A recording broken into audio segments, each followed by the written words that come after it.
Assalamualaikum warahmatullahi wabarakatuh. Saya Melka Karin Azara, NIM 141 dari kelas PAK 2024A. Setiap hari tanpa sadar kita membuka media sosial puluhan kali, bahkan mungkin ratusan kali. Kita juga membaca, menonton, menyukai, bahkan berkomentar pada postingan orang lain. Satu kalimat, satu opini. Tapi, pernahkah kita berhenti sejenak untuk berpikir apakah kata-kata kita melukai atau bahkan menyembuhkan orang lain? Pada media sosial, seringkali kita menemukan komentar seperti ini, atau bahkan ini. Ruang digital kita makin penuh. Tapi sayangnya, semakin juga bising. Bukan bising oleh informasi, tapi oleh kata-kata yang nyinyir, kasar, atau bahkan menyakitkan bagi orang lain. Di kolom komentar, di reply tweet, bahkan di story IG, kata-kata seperti ini, atau bahkan ini, seolah-olah menjadi hal yang biasa bagi kita, dan sering juga kita temui.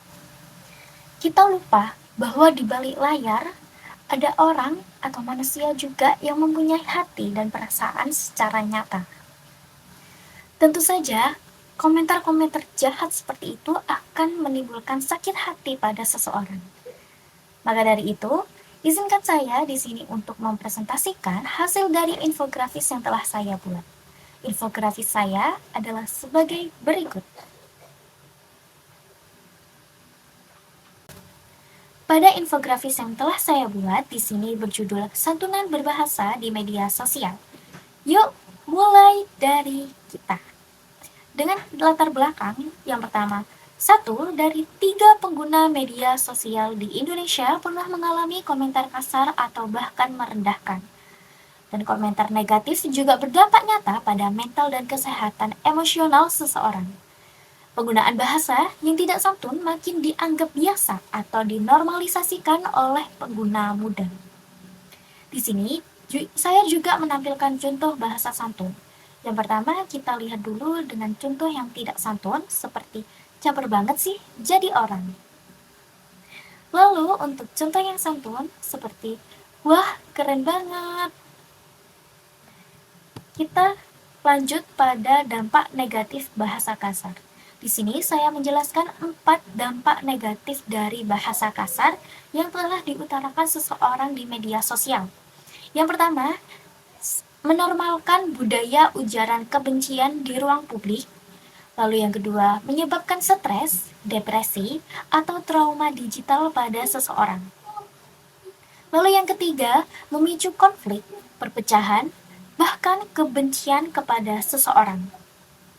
Lalu yang terakhir, yang keempat, menurunkan rasa percaya diri orang lain. Maka dari itu, dari dampak negatif bahasa kasar yang telah ditimbulkan, adapun solusi yang telah saya paparkan, yakni ada 6 dengan singkatan yakni santun. Yang pertama di sini ada S, sharing sebelum sharing. Maksudnya, pikirkan terlebih dahulu sebelum mengomentari postingan orang lain. Maka dari itu, sebelum meng-share postingan, sebelum meng-share komentar-komentar yang mungkin kita berbeda pendapat dengan orang lain, kita pikirkan terlebih dahulu apakah komentar tersebut bisa menyakiti hati seseorang atau tidak. Lalu selanjutnya di sini ada A, yakni ambil positif. Di sini, pilih kata-kata yang mengandung semangat, dukungan, bahkan empati. Lalu yang N adalah niat inspirasi. Di sini, jadikan setiap postingan dan komentar sebagai ruang untuk pengaruh baik ke tempatnya. Lalu selanjutnya di sini ada T, yakni tolak ujaran kebencian. Di sini maksudnya jangan diam jika terdapat bahasa kasar atau kata-kata kasar, ujaran kebencian, bahkan kalimat pelecehan. Jangan diam dan laporkan. Lalu untuk U, yakni utamakan empati. Di sini, posisikan diri kita sebagai orang lain yang menerima komentar-komentar jahat tersebut. Dan selanjutnya yakni adalah nyalakan budaya santun. Maksudnya di sini adalah kita harus menerapkan budaya santun pada di dunia digital ataupun bahkan di dunia nyata. Mari kita kembalikan makna dari bahasa Indonesia. Bahasa yang indah, yang mencerminkan budi pekerti, bukan hanya ekspresi semata. Di balik layar ada hati, di balik kata ada makna, maka dari itu gunakan bahasa Indonesia dengan santun. Bahkan saat kita mungkin berbeda pendapat dengan seseorang, karena kita bisa keren tanpa harus ada kata kasar. Gunakan jempolmu untuk membangun bukan malah menjatuhkan. Mulai hari ini pilih kata yang menyembuhkan dan menggugah semangat seseorang. Bahasaku, banggaku. Sekian dari saya. Wassalamualaikum warahmatullahi wabarakatuh.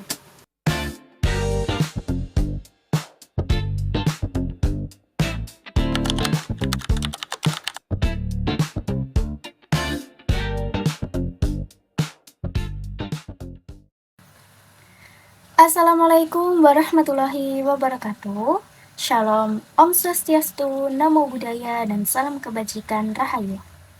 Halo semuanya, sebelumnya perkenalkan nama saya Melga Karin Azara, NIM 240803044141 dari kelas pendidikan akuntansi 2024A. Di sini izinkan saya untuk membagikan video mengenai perbaikan penggunaan bahasa Indonesia yang baik dan benar. Di kolom komentar, di reply tweet, bahkan di story IG. Baik, pada cuplikan sebelumnya, penggunaan kata story IG dan reply Twitter merupakan contoh penggunaan bahasa Indonesia yang kurang benar, karena pada cuplikan sebelumnya, di situ terdapat campuran dari bahasa asing yang seharusnya menjadi cerita Instagram dan postingan ulang Twitter. Kita lihat dulu dengan contoh yang tidak santun, seperti caper banget sih jadi orang. Baik, pada video sebelumnya, adapun terdapat kata caper, yang dimana kata tersebut kurang baku karena merupakan sebuah singkatan dari kalimat cari perhatian. Nah, adapun juga contoh bahasa tidak santun lainnya yang dapat ditemukan di media sosial seperti jelek banget sih, kurus banget sih, dan lain sebagainya. Yang pertama di sini ada S, sharing sebelum sharing. Maksudnya, pikirkan terlebih dahulu sebelum mengomentari postingan orang lain. Baik, dari penjelasan infografis bagian solusi di cuplikan video sebelumnya, kalimat sharing sebelum sharing merupakan contoh kalimat yang tidak baku, karena terdapat campuran dari bahasa lainnya atau bahasa asing. Maka dari itu, pada bagian tersebut digantikan menjadi sebelum sebar.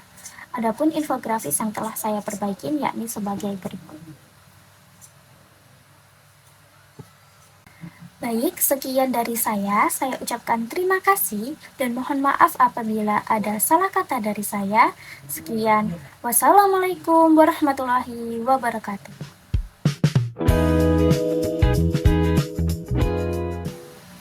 Assalamualaikum warahmatullahi wabarakatuh. Shalom, Om Swastiastu, Namo Buddhaya, dan salam kebajikan Rahayu. Halo semuanya, perkenalkan nama saya Melga Karin Azara, NIM 141 dari kelas pendidikan akuntansi 2024A. Di sini izinkan saya untuk mereview mengenai video kampanye yang telah saya unggah yang berjudulkan Santun Berbahasa di Media Sosial, Yuk Mulai Dari Kita. Pada hasil kampanye atau video kampanye yang telah saya unggah dengan judul Santun Berbahasa di Media Sosial, Yuk Mulai Dari Kita, yang telah saya unggah pada tanggal 13 Oktober 2025 dengan mendapatkan jumlah penonton sebanyak 63 orang atau 63 penonton, jumlah suka sebanyak 15, jumlah dibagikan 0, dan jumlah disimpannya 2, dan terakhir dengan jumlah komentar sebanyak 15 komentar. Dari video kampanye yang telah saya buat dengan tema penggunaan bahasa Indonesia yang santun di media sosial, yang dimana dilatar belakangi oleh semakin maraknya penggunaan bahasa yang tidak sesuai dengan norma kesopanan dalam ranah digital atau di dunia maya. Nah, pada media sosial sebagai ruang publik virtual kerap menjadi tempat lahirnya ujaran kasar hingga provokasi yang mencerminkan rendahnya kesadaran berbahasa sebagian masyarakat pengguna internet.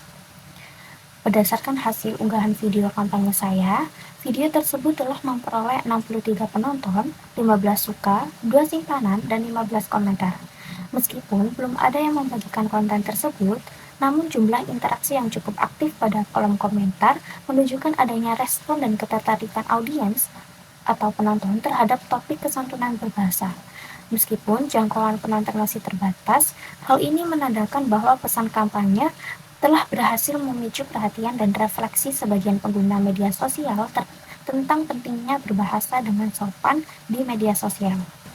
Adapun juga terdapat beberapa dampak positif terkait peningkatan kesadaran berbahasa, di antaranya yang pertama peningkatan pemahaman mengenai pentingnya etika berbahasa di media sosial. Nah, sebagian besar peserta kampanye menunjukkan pemahaman yang lebih baik terhadap prinsip kesantunan berbahasa setelah menerima materi atau informasi yang telah disampaikan pada video kampanye tersebut. Lalu yang kedua, munculnya kesadaran untuk berkomunikasi secara lebih bertanggung jawab. Beberapa audiens atau responden menyampaikan bahwa mereka mulai mempertimbangkan dampak dari setiap kata atau komentar yang mereka tulis di ruang digital atau di media sosial. Lalu yang terakhir, yang ketiga, adanya dukungan terhadap pelestarian dan pemartabatan bahasa Indonesia. Nah, upaya untuk menjaga kesantunan berbahasa tidak hanya berkaitan dengan sopan santun, tetapi juga bagian dari usaha kolektif untuk merawat bahasa Indonesia sebagai bahasa persatuan dan identitas nasional. Baik, sekian review yang telah saya paparkan mengenai video kampanye yang telah saya buat. Mohon maaf apabila ada salah kata dari saya. Sekian, terima kasih. Wassalamualaikum warahmatullahi wabarakatuh.